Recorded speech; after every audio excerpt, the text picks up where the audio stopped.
Hey everybody, it's Anna J. Wallner with the Author Library, and I am ecstatic to have on the show today author Rebekkah Ford. Rebekkah, would you like to introduce yourself? Yeah, hi, I'm Rebekkah Ford, and I write paranormal romance fantasies to thrill and empower the reader to be the star of their own movie. That's what I do. And I have a trilogy called Beyond the Eyes. The first book is Beyond the Eyes, the second one is Dark Spirits, the third one is The Devil's Third, and then there is two companions after that, Tangled Roots and Amira. Amira is such a great book, you guys, too. And I mean, they all are. And she's standalone, so you can totally read that book without reading the trilogy. Then after that, I have Legends of Deceit. And that's a fantasy with paranormal elements in it because, you got to have some paranormal in the story. And then the second book also I have written. I just need to get it edited and yeah, and published. So And you another book too. so you have the two series that are that are YA fantasy, the Beyond the Eyes and Legends of Deceit series. Can you tell us a little bit about the series, kind of like a broad overview of what they're kind of about? Yeah, well, Beyond the Eyes is basically the classic paranormal is well, let me regroup. Okay. I'm trying to get used to being on camera, you guys. Totally stepping out of my comfort zone. So I don't And want to get tongue tied or anything. So just bear with me. But these novels, my Beyond the Eyes series and the knockoff books, are these novels put a fresh spin on the classic paranormal creatures with the heroine who is Paige. And she starts out at the first book, Beyond the Eyes, as she's 17. But, anyways, she's the heroine who is entangled in a hidden world of dark spirits, immortals, and ancient secrets. And the reason why this series is totally different compared to the average paranormal genre is because the antagonist is nothing that I've ever read about before. There's no, because the paranormal series usually has vampires and werewolves, and it's totally saturated with those creatures, which is no problem because the book I'm writing, The Last of Clary Witch, I'm currently writing, has witches, vampires, and werewolves. But my Beyond the Eyes trilogy has they're dark spirits, basically. Okay, and these dark spirits can inhabit soulless humans or humans that invite them into their vessel, their body. ooh. Right, and the old one, he wants something, and only Paige, the main character, could help him with. And for thousands and thousands of years, he's been searching for this one thing, which is an enchanted ring, King Solomon's ring. And if he gets a hold of this ring, then he could control all the dark spirits. Thus, he can become God to our world. And only Paige can help him do this. So, Wow, that's a lot of pressure for a 17-year-old.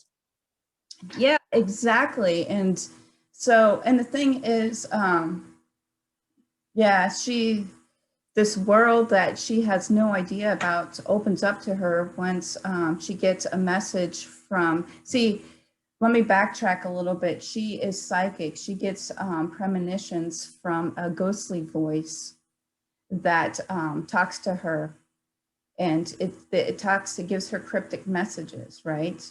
And she doesn't tell anybody about this, not her best friends. Nobody knows because she's afraid she's going to get ridiculed for it, right? And so one day she is sitting at Cafe Nations, which is this coffee house that the teenagers people hang out with, and she's hanging out with her friend Matt. She hears this message, right? And it's this cryptic message, but it's about her, and it talks about death and her dying. which freaks her totally out, right? Yeah. And then after that happens, all of a sudden her ears start to ring, and she looks at her friend Matt, and his eyes, there's like something happens to his eyes, a laser beam flashes across his eyes, all this weird crap You're starts. giving me goosebumps. Yeah, and she's just like, what the heck is going on here, right? And then all these weird paranormal stuff starts happening to her, you know, and then she goes on a date with this hot guy. And then during their date, she runs into this creepy guy who looks like a heroin addict, and he looks at her, and her ears start to ring, and she sees that laser beam swipe across his eye again. Oh. So she doesn't know what the hell's going on. Well, you know, she suddenly gets entangled in this dark world, like I was saying earlier, of dark spirits and mortals and ancient secrets. And then later finds out that the old one needs her, because she has this gift, and she has magical powers too that can help him get this enchanted ring, among other things too. I don't want to, you know, give Right. Don't. secrets and stuff. So she's just a normal girl until all of this starts happening to her. And then it's like a roller coaster ride that she's thrust into this new world and has to deal with, I mean, some pretty amazing things. And then to find out that she has powers on top of that, she sounds like a really strong female character, a really strong female lead. She is at first, you know, she's a lonely teenage girl. Her dad died when she was 4. Her mom is a traveling nurse, so her mom's hardly at home. She thinks something's wrong with her because right before her dad died, the first time she heard that that ghostly voice was right before her dad had died. It told her this message. And anyways, she thinks in her mind growing up that her dad left them. It was his choice. He left them. It was her fault. And she just feels so alone. But throughout the series, we watch Paige grow and become the strong heroine. You know, am I saying that wrong? Heroine? Yes, yes, yes, yes. And so, yeah, but at first, you know, she's like this lonely girl, and she's just like, something's wrong with her. We all go through that, you know, and she doesn't want to tell her 2 best friends, Carrie and Tree. Tree's real name is Jack, but he has a bitchin' mohawk, so they call him Tree, right? She doesn't tell them that she hears she hears messages, you know, premonitions from a ghostly voice, because she's afraid of being ridiculed. Right. You know, and then all this weird stuff starts happening to her, and she's like I said, thrust into this world, you know, and all this stuff starts happening, and eventually her friends find out, you know, and they get involved. And I like it because, you know, the idea, because it's plausible. I wanted to come up with something plausible, because I don't know if you guys have ever looked in somebody's eyes, whether it's been on, you know, TV or whatever. Charles Manson, you looked into his eyes and it was like soulless. He had no soul. I don't know if he did or not, but, you know, what if there are people walking around us that has no soul? What if dark spirits could enter their body? These dark spirits could be your teacher, your employer, could be politicians, it could be your pastor.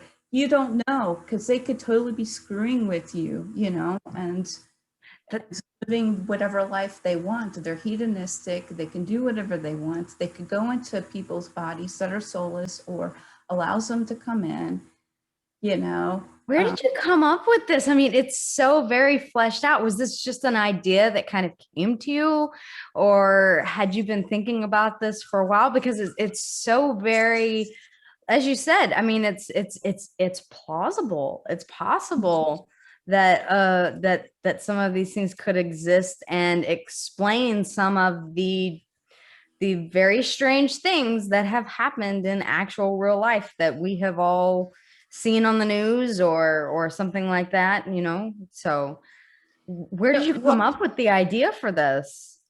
Well, I remember I had looked into somebody's eyes before and they just seemed, soulless. And I then one see. day I was talking to my partner and I was just like, well, I have so many ideas to write a story, all these stories inside me, but I don't know what one to pick. And I was frustrated. And he said, you know what, pick something that scares you.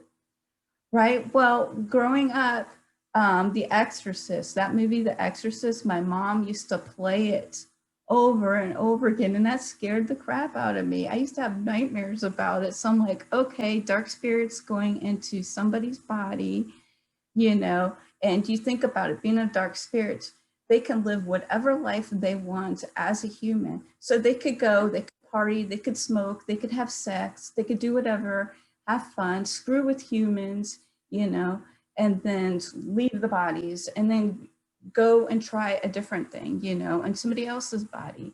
They could be politicians, like I said. I mean, I wanted something plausible and authentic because I believe that the reader should have something different and authentic. I mean, it's just like the movies. Okay, there's Spider-Man 1, there's Spider-Man 2, there's Spider-Man 3.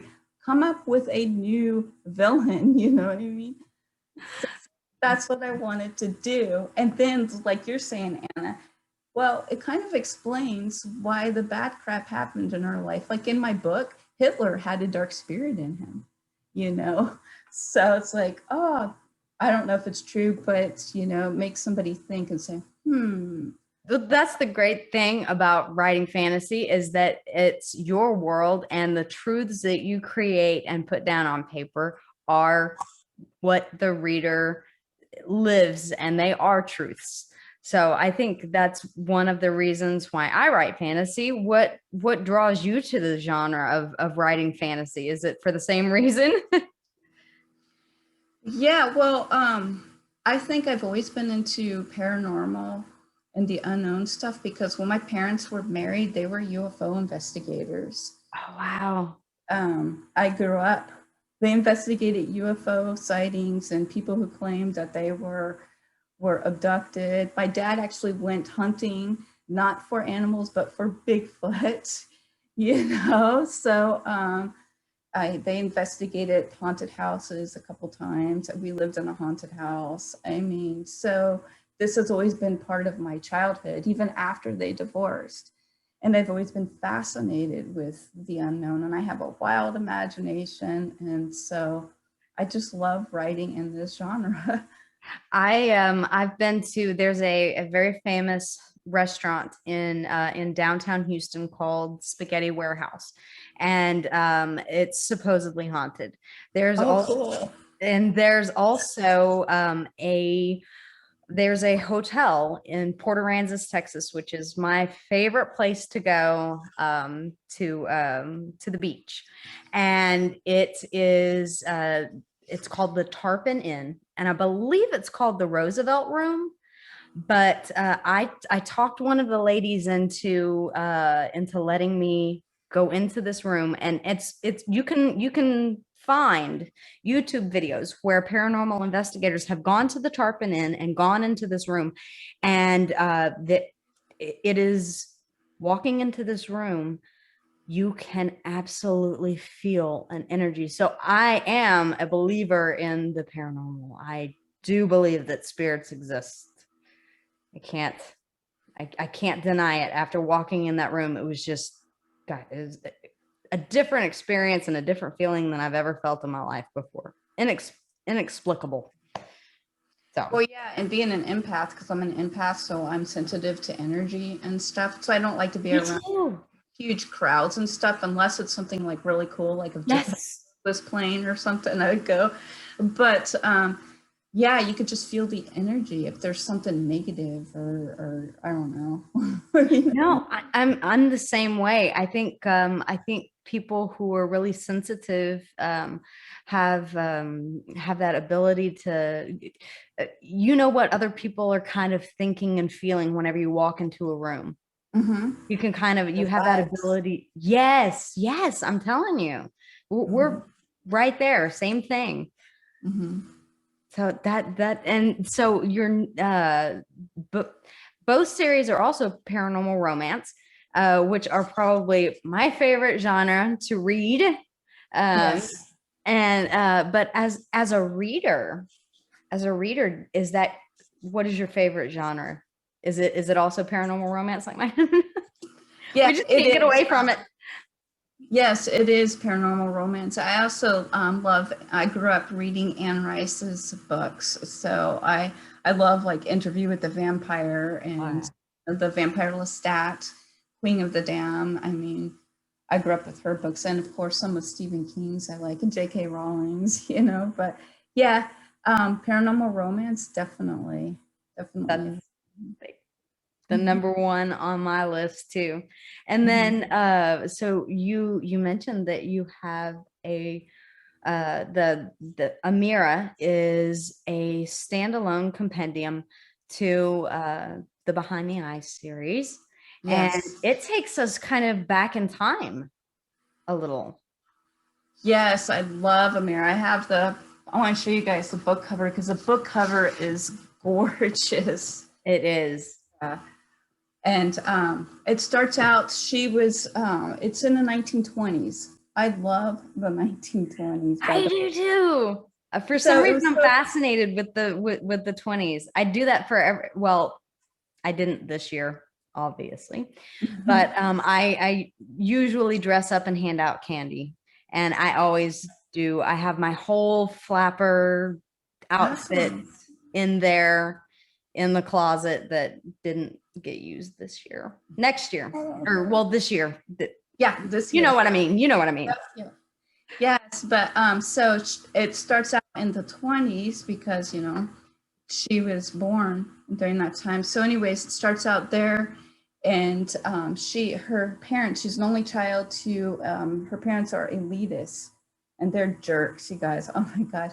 And she's hiding who she really is, and so they take off and they go on a business trip and everything. And then she basically says, you know what, this is who I am. This is what I'm going to do. She's a flapper girl. And yeah, it turns out that she's a lesbian too. I've never written a book about like, lesbians or anything like that, but she just told me she's a lesbian, and back in the 20s, it was not, nobody embraced it and stuff, but I did research on it. And so I incorporated that and prohibition and that sort of thing. So anyways, long story short, Mira's parents find out about it and they betray her. She ends up going into a psych ward and she ends up getting murdered. And then she finds herself in a different realm on a bridge and she needs to make a choice to move on or to become a dark spirit. Well, when she was murdered, she had hate in her heart because she hated humanity because of the abuse and the torture that she went through and the betrayal, you know. And so this recruiter, dark spirits recruiter, Aiden, he's so cool too. He's Irish and he's a hoot. He cracks me up. Anyways, he asked her to join to become a dark spirit. And long story short, she does. So he teaches her how to become one. And I wanted to bring the reader into this. What would it be like to be a dark spirit? What would it feel like to possess somebody's body and to experience So that? this is a completely different point of view. So Mhm. in the Behind the Eyes series, we're on the mortal side of this war. But in the standalone Amira, we're actually getting to see through the eyes of a dark spirit and their point of view. That's so neat to show us readers both parallel points of view. Yeah, absolutely. So she gets to experience that and to be a dark spirit. And what's cool is Amira could actually be the first book in the trilogy if I wanted it to. So, and Would like you you could read it standalone. Would you recommend if for readers who are interested in the series, would you recommend them to pick up Amira first and then begin the Behind the Eyes series as it was originally written, or would you have them read it as it was published originally? I think I With would have Amira them at read the it. end. I think I would have them read Beyond the Eyes first and stuff, because Amira, her character shows up in Dark Spirits, the second book in the trilogy, Oh, and she's in the Devil's Third, the third book. oh, okay. So then the readers will get to know more about Amira. But then when they get to her book, they're gonna know her as the character, and she's just a wonderful character. I don't know. I love Amira. I mean, I love all my characters, but Amira is just so cool. You know, this one scene where she's talked into possessing a male body, right? So this female is possessing a male body, and she's like, I don't know about this, and she's like, okay, what the heck? And That so you had to get to be so a fun to female. write. Yeah, it is hilarious, right? And okay, there's sex, there's hot sex in this book. Well, I don't know if like it's not like Pornhub or anything like that, but there's Okay. so she experienced having sex as a male, and it's just hilarious, you know. It's definitely an interesting I don't know if I could write that. That's did you have a tough time writing that part, or that That her scene. as a male? Well, you know what? I did research on it, and I talked to guys too. Well, what's it like when you when you had sex with a female or whatever, you know, and what's it like, blah blah blah blah blah. So I wrote it, you know, from my research. What's cool is my guys friends who read Amir is like, oh my gosh, You you're nailed it.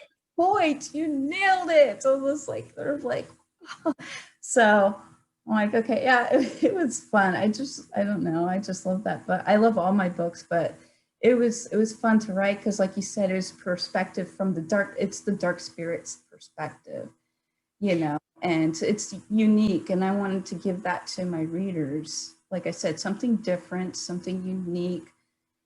Yeah, not the same thing. To surprise your readers. Yeah. Yeah. So and you have a work in progress right now, so we're going to see more from you, and it's called The Cleary Witch. Is this the beginning of a new series? Yep, it's called The Last of Clary Witch. Uh-huh.